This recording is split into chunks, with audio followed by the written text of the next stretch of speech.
Hi, today I'll be giving more details on why I'm creating this YouTube channel and also answering a few questions that you may have. So let's get right to it. So why did I create this YouTube channel? Well, honestly, to bring awareness of the impact our current lifestyle is having on this earth and all of the earthlings living in it, and how by just reducing our footprint can create a long-term positive impact to this world. And in the videos I upload to this channel, you'll be able to see ways on how I've reduced my footprint just by getting rid of some wasteful habits. So, what got me interested in the environment? Well, it all started off after high school. Since I had no idea what career I wanted to study for, I slowly started doing research on different subjects. But what actually really narrowed it down to the environment was a social media page that I started following called Fun Facts.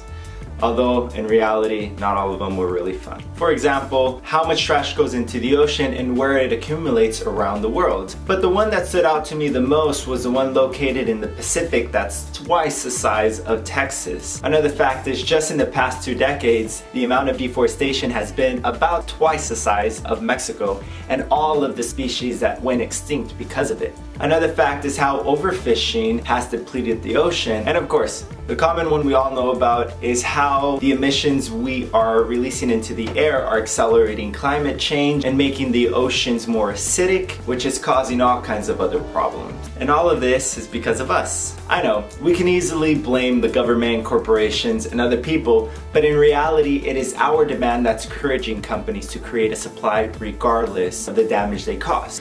But wait, I'm not here to sadden your day, but to bring awareness and come up with solutions to prevent from this continuing on, to slow down the damage we're currently causing to our home. Now, what am I doing to address these issues? First, I started paying attention to my footprint. All the items I came in contact with, how much of it ends up in the trash, and figuring out whether it was worth having in the first place. I also started analyzing my form of transportation, the energy, gas, and water I use at my home, even looked into what food choices has the least ecological footprint. And in this YouTube channel, I'll show the adjustments I've done to minimize my footprint.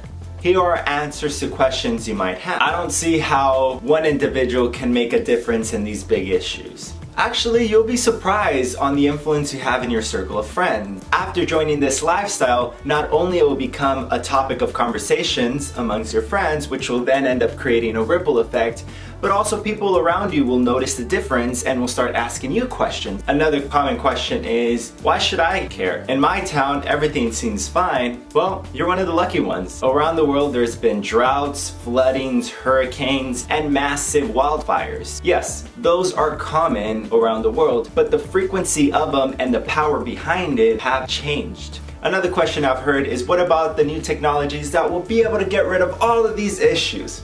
Well, I hope it happens very soon. But in reality, any new technology that comes out will require energy and resources. Plus, our amazing blue planet has a limited amount of resources. The root cause of all of this is because of our high footprint and the demand that we have on nature. Every item that's around you and you've come across with took energy and resources to create. It started off with mining, refining them, transporting them to factories, then to the public. Now, when I say energy, I mean anything that creates work. Examples are electricity, diesel, and gasoline. Currently, the 3 major sources that create electricity are coal, gasoline, and natural gas, which are limited, very toxic, and are accelerating climate change. Wait a minute. But what about sustainable energy like solar, wind, and thermal? Yes, those are great sustainable energy sources, but in reality, it only makes up about 10% of the energy demand we have worldwide. Ideally, as we lower our energy demand, we will allow our sustainable energy infrastructure to catch up. So what is the goal? To focus on minimizing our ecological footprint as much as possible, and I'll be here to demonstrate how to do so. And lastly, all I want to say is, we got this, and I hope you have a very efficient day. Thank you for watching. Bye.